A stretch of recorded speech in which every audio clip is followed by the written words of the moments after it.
Welcome. Today we're reading the chapter Tarzan Becomes a Beast Again, of the novel Tarzan and the Jewels of Opar.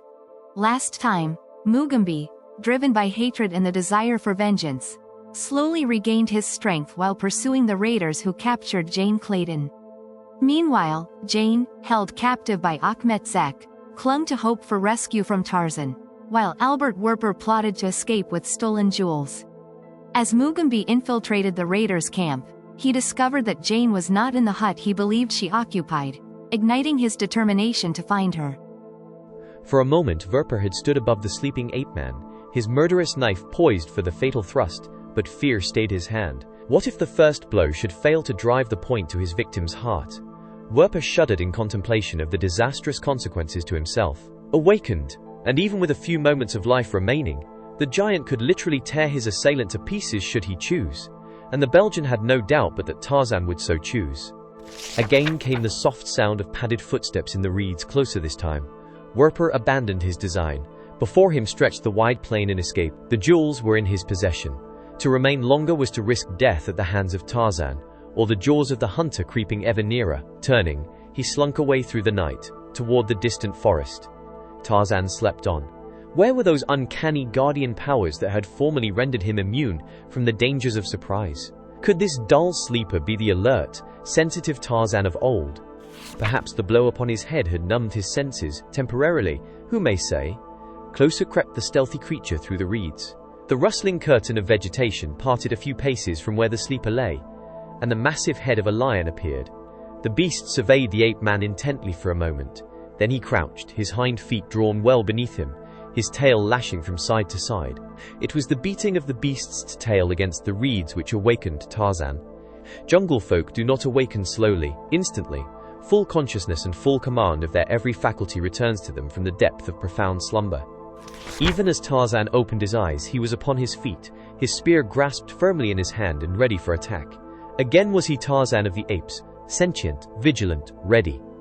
No two lions have identical characteristics, nor does the same lion invariably act similarly under like circumstances.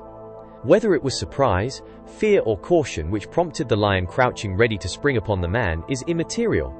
The fact remains that he did not carry out his original design, he did not spring at the man at all, but instead wheeled and sprang back into the reeds as Tarzan arose and confronted him. The ape-man shrugged his broad shoulders and looked about for his companion. Werper was nowhere to be seen. At first, Tarzan suspected that the man had been seized and dragged off by another lion, but upon examination of the ground he soon discovered that the Belgian had gone away alone out into the plain. For a moment he was puzzled, but presently came to the conclusion that Werper had been frightened by the approach of the lion and had sneaked off in terror.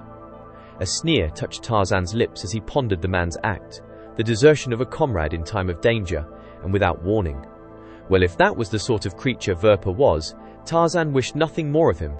He had gone, and for all the ape-man cared, he might remain away. Tarzan would not search for him. 100 yards from where he stood grew a large tree, alone upon the edge of the reedy jungle. Tarzan made his way to it, clambered into it, and finding a comfortable crotch among its branches, reposed himself for uninterrupted sleep until morning. And when morning came, Tarzan slept on long after the sun had risen. His mind, reverted to the primitive, was untroubled by any more serious obligations than those of providing sustenance and safeguarding his life. Therefore, there was nothing to awaken for until danger threatened, or the pangs of hunger assailed. It was the latter which eventually aroused him. Opening his eyes, he stretched his giant thews, yawned, rose, and gazed about him through the leafy foliage of his retreat. Across the wasted meadowlands and fields of John Clayton, Lord Greystoke, Tarzan of the Apes looked, as a stranger, upon the moving figures of Basuli and his braves, as they prepared their morning meal and made ready to set out upon the expedition which Basuli had planned after discovering the havoc and disaster which had befallen the estate of his dead master. The ape-man eyed the blacks with curiosity. In the back of his brain loitered a fleeting sense of familiarity with all that he saw, yet he could not connect any of the various forms of life, animate and inanimate, which had fallen within the range of his vision since he had emerged from the darkness of the pits of Opar, with any particular event of the past. Hazily he recalled a grim and hideous form, hairy, ferocious. A vague tenderness dominated his savage sentiments as this phantom memory struggled for recognition. His mind had reverted to his childhood days, It was the figure of the giant she-ape Kala that he saw, but only half recognized. He saw two other grotesque man-like forms. They were of Terkoz, Tublat, Kerchak, and a smaller, less ferocious figure. That was Nita, the little playmate of his boyhood. Slowly, very slowly, as these visions of the past animated his lethargic memory, he came to recognize them.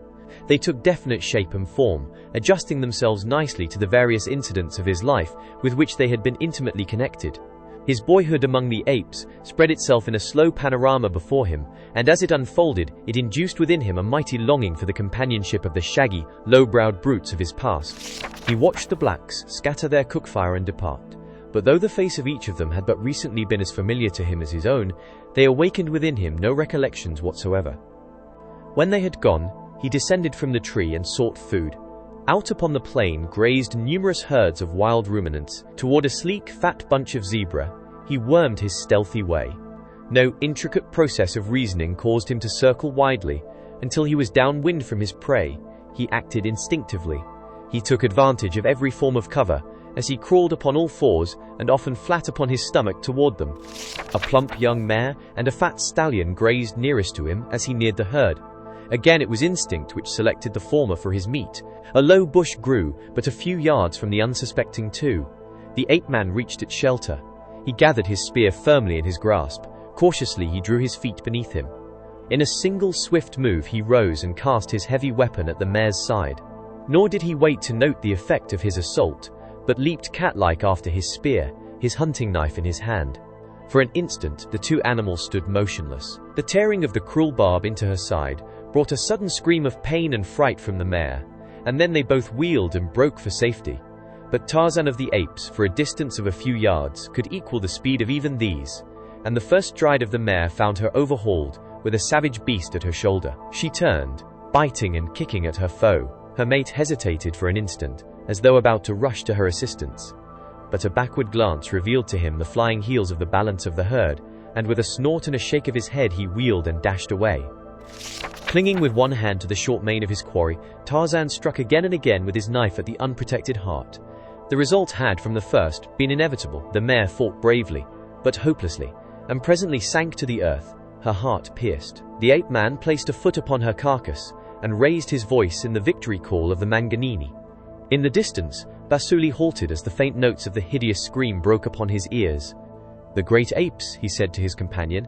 "It has been long since I have heard them in the country of the Waziri. What could have brought them back?" Tarzan grasped his kill and dragged it to the partial seclusion of the bush which had hidden his own near approach, and there he squatted upon it, cut a huge hunk of flesh from the loin, and proceeded to satisfy his hunger with the warm and dripping meat. Attracted by the shrill screams of the mare, a pair of hyenas slunk presently into view. They trotted to a point a few yards from the gorging ape-man, and halted. Tarzan looked up, bared his fighting fangs and growled. The hyenas returned the compliment, and withdrew a couple of paces. They made no move to attack, but continued to sit at a respectful distance until Tarzan had concluded his meal. After the ape-man had cut a few strips from the carcass to carry with him, he walked slowly off in the direction of the river to quench his thirst. His way lay directly toward the hyenas, nor did he alter his course because of them. With all the lordly majesty of Numa the lion, he strode straight toward the growling beasts. For a moment they held their ground, bristling and defiant, but only for a moment, and then slunk away to one side while the indifferent ape-man passed them on his lordly way.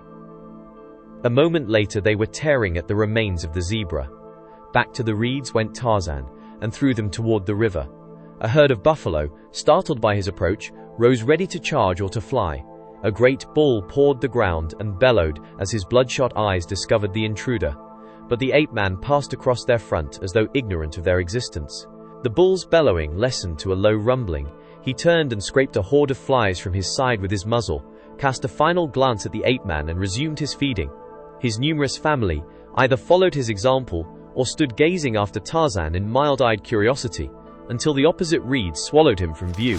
At the river, Tarzan drank his fill and bathed. During the heat of the day he lay up under the shade of a tree near the ruins of his burned barns. His eyes wandered out across the plain toward the forest, and a longing for the pleasures of its mysterious depths possessed his thoughts for a considerable time. With the next sun, he would cross the open and enter the forest. There was no hurry. There lay before him an endless vista of tomorrows, with naught to fill them but the satisfying of the appetites and caprices of the moment. The ape-man's mind was untroubled by regret for the past or aspiration for the future. He could lie at full length along a swaying branch, stretching his giant limbs, and luxuriating in the blessed peace of utter thoughtlessness, without an apprehension or a worry to sap his nervous energy and rob him of his peace of mind. Recalling only dimly any other existence, the ape-man was happy. Lord Greystoke had ceased to exist. For several hours Tarzan lolled upon his swaying, leafy couch until once again hunger and thirst suggested an excursion. Stretching lazily, he dropped to the ground and moved slowly toward the river. The game trail down which he walked had become by ages of use a deep, narrow trench, its walls topped on either side by impenetrable thicket and dense-growing trees closely interwoven with thick-stemmed creepers and lesser vines inextricably matted into two solid ramparts of vegetation. Tarzan had almost reached the point where the trail debouched upon the open river bottom when he saw a family of lions approaching along the path from the direction of the river. The ape-man counted 7, a male and 2 lionesses, full-grown, and 4 young lions as large and quite as formidable as their parents. Tarzan halted, growling, and the lions paused, the great male in the lead baring his fangs and rumbling forth a warning roar. In his hand the ape-man held his heavy spear, but he had no intention of pitting his puny weapon against 7 lions. Yet he stood there growling and roaring, and the lions did likewise. It was purely an exhibition of jungle bluff. Each was trying to frighten off the other. Neither wished to turn back and give way, nor did either at first desire to precipitate an encounter. The lions were fed sufficiently, so as not to be goaded by pangs of hunger, and as for Tarzan, he seldom ate the meat of the carnivores. But a point of ethics was at stake, and neither side wished to back down, so they stood there facing one another, making all sorts of hideous noises, the while they hurled jungle invective back and forth. How long this bloodless duel would have persisted, it is difficult to say, though eventually Tarzan would have been forced to yield to superior numbers. There came, however, an interruption, which put an end to the deadlock, and it came from Tarzan's rear. He and the lions had been making so much noise that neither could hear anything above their concerted bedlam, and so it was that Tarzan did not hear the great bulk bearing down upon him from behind until an instant before it was upon him, and then he turned to see Buto the rhinoceros, his little pig eyes blazing, charging madly toward him and already so close that escape seemed impossible. Yet so perfectly were mind and muscles coordinated in this unspoiled primitive man that almost simultaneously with the sense perception of the threatened danger he wheeled and hurled his spear at Buto's chest.